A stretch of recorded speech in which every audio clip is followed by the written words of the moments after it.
Hey everybody, thank you so much for clicking on this video and just being you and being here. And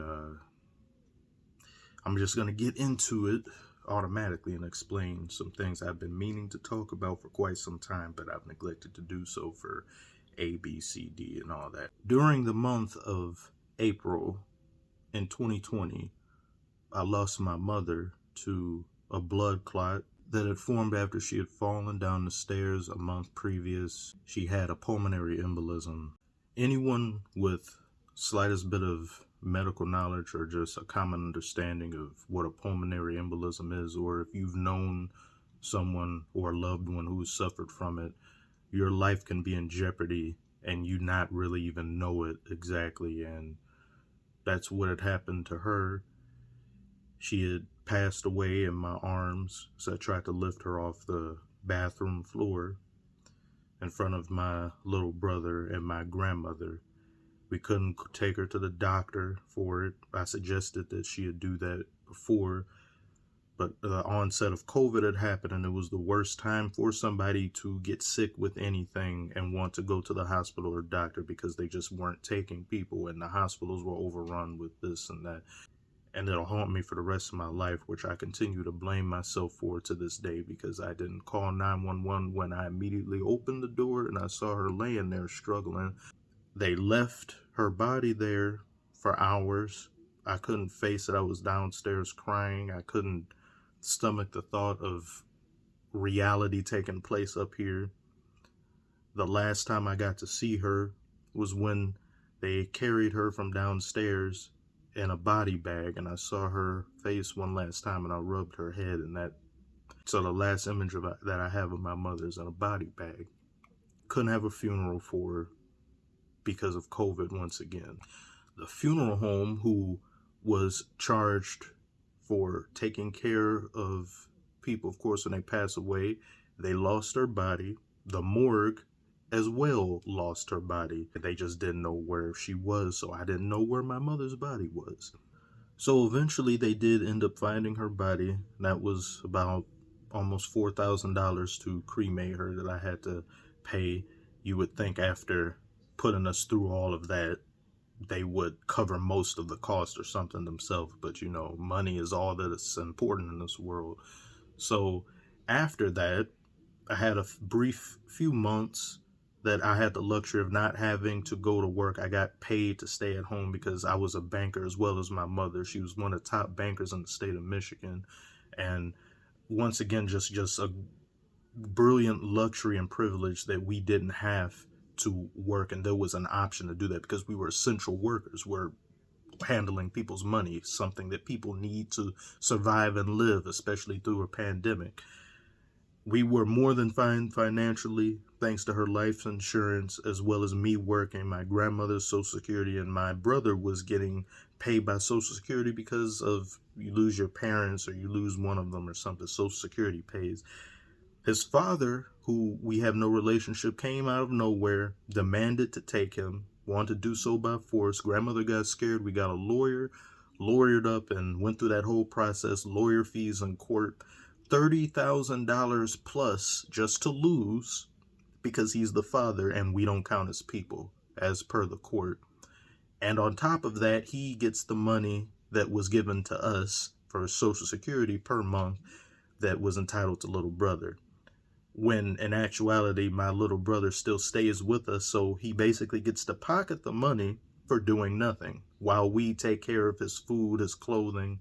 We take care of his education. We do all the things that matters while he just gets to claim the title of father, but not actually be a father.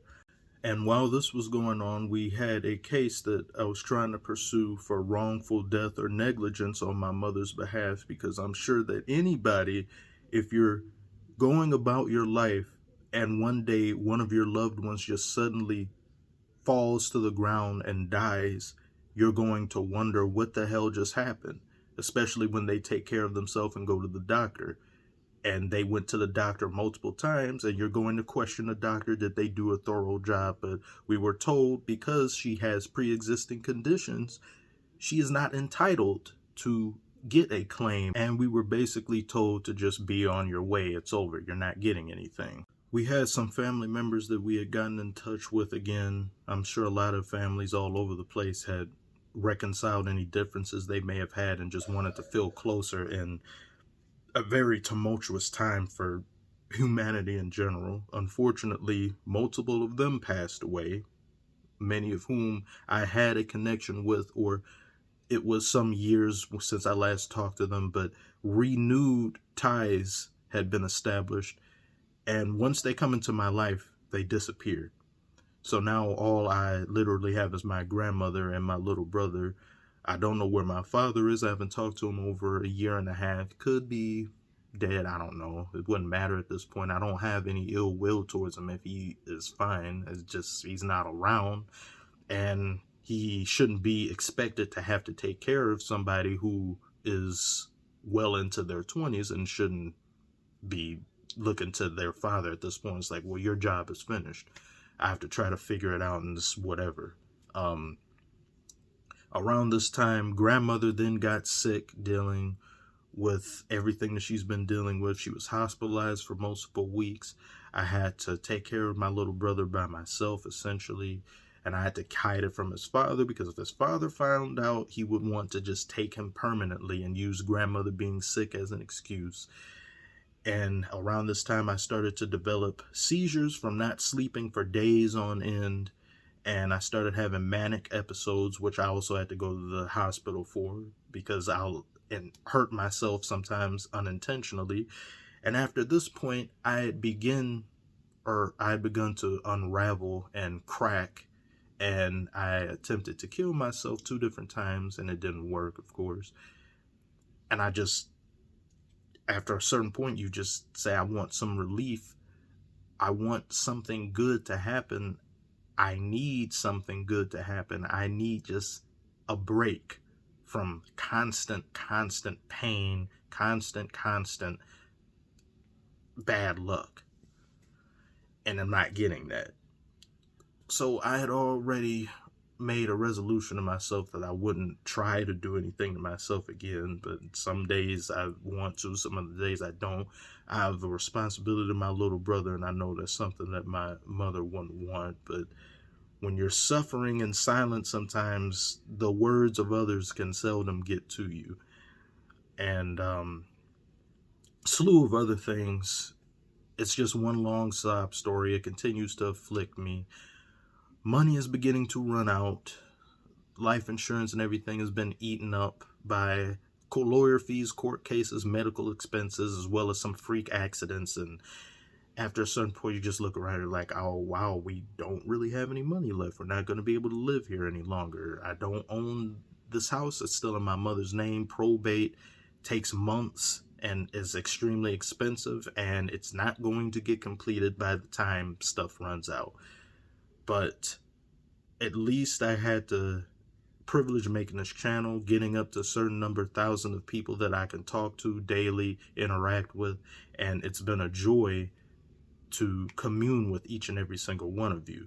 I don't want to say it as if I'm leaving, but I just don't know what the future holds a month or 2 from now, because at this point it's going to be like a month and a half, 2 months, and we're out of here. So I don't know where we're going to go. I don't have no place to live. So I figure in these last few months, I'm going to do a bunch of the videos and things that I just simply wasn't up to snuff to do for mental reasons, hospital reasons, and a slew of other different things, because I have no choice. And not necessarily because I have no choice, because I won't get to do them later. There's a lot of things that I just couldn't force myself to do, or I couldn't put myself in a mental headspace to want to do, because it's hard to create joy when there's nothing to pull from.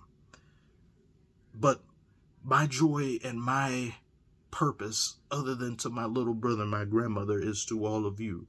I genuinely cannot see myself having any career that isn't in the form of entertainment, even if it's highly successful, as I was at the bank and it emotionally bankrupted me, because it's just something I'm not meant to do. I truly believe I'm meant to provide laughs, entertain people, bring smiles to people's faces, and all types of things of that nature. And there's so many things that I want to do that I can't do now because I'm just a normal ass guy at the moment. I don't have the resources at my disposal or anything to pull them off. But if you only knew just how many different things that, but I'm not gonna talk too much about if I woulda, shoulda, coulda, and do all that, or just we can't help the hand that we're dealt in life. We just have to make do, and we just have to keep moving forward, even if it hurts like hell to do so. And I say that's pretty much it.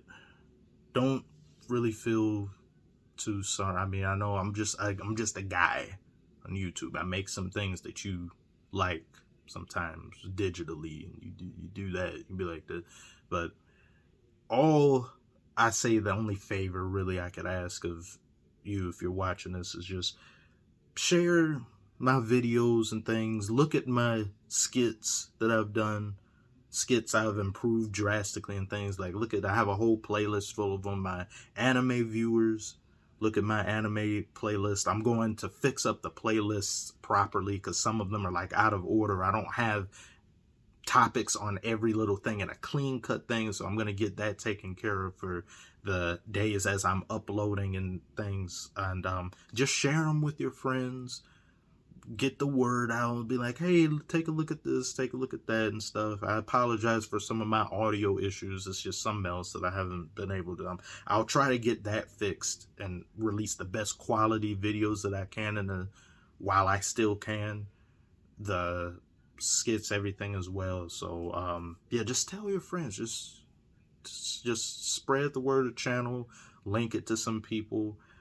I'm gonna try my damnedest to get to 10,000 in the next month or two. I don't know how I'm gonna pull it off. I'm just gonna hope and pray to the algorithm god that he doesn't take my video down for an age restriction or remove it or do something else like he's done in the past. Because as of right now, I mean, the best thing that I've made on YouTube has been the Kendrick Lamar skit, which I think is at 98,000. And that was a joy to just come out with that. But at least that showed me that a lot of the skits that I have, I know for a damn fact are good. A lot of videos, concepts and stuff I know for a damn fact are good, but it'll literally be luck or timing. Because that Kendrick skit was old. That was almost 2 years old now. It's just sitting there with 200-300 views. And then all I do was re-upload it. And 500,000 views. Because it's just timely and trendy or whatever. I don't know. I'm not good with technology. I don't know how social media works. I've done everything that I've done on this channel without advertising any of it and things, because I'm a damn caveman with it. So I'm going to try to understand some of that and get that there, share some links or do something. I don't know. I'm just rambling on at this point, but I want to thank you so much for joining me on this ride. And hopefully now this gave you some context to what's been up with the upload schedule on me disappearing, reappearing again. Because I don't mean to do that. I genuinely don't. And it irritates me because I'm subscribed to people and they disappear. I'm like, where are you at? Where'd you go? You come out of nowhere with a video that I wasn't necessarily subscribed to. And like, what is that? But I'll stick around just because I kind of like you. So thank you too if you're one of those people as well. I'm sorry I disappointed you. I hold a lot against myself, and anytime somebody hates something or something isn't as good that I may do, random people may come here or hate on the channel, there's nothing they could say that could ever make my life any worse than it already is. And they could never do anything to genuinely make me angry as I am at myself. Anything they say about me, I've said to myself 1,000-fold in my own head way worse. And they're just strangers at the end of the day. Everyone is going to either dislike or like something that you're going to do. The most beautiful people in the world are ugly. People call them ugly. The richest people on earth, people question their pockets and say, oh, you're broke. You don't have as much as this and that. No one is ever going to like everything that you do. There will always be people that don't like you or say you're ugly or you're stupid. And I'm at peace with it. It doesn't bother me. Because if anything that's taught me in these past 2 years, 2 to 3 years of what I've had to go through, is that there's so much more to life than the opinions of others and the perception of so many others, that couldn't begin to understand what you're going through. But a lot of them will have pain as well. And just because I may be going through something doesn't make what you're dealing with any less painful. And it doesn't excuse as well the people who may be perpetrating said pain on you. At least that's what I feel. I just wish everybody could relate to one another more and truly try to understand each other's pain, suffering, and go forward from there. So, why am I still talking? I don't know. I'll call this the second crusade. First crusade was just getting, 1,000 subs? I did that already. This is the second crusade. Let's get to 10,000.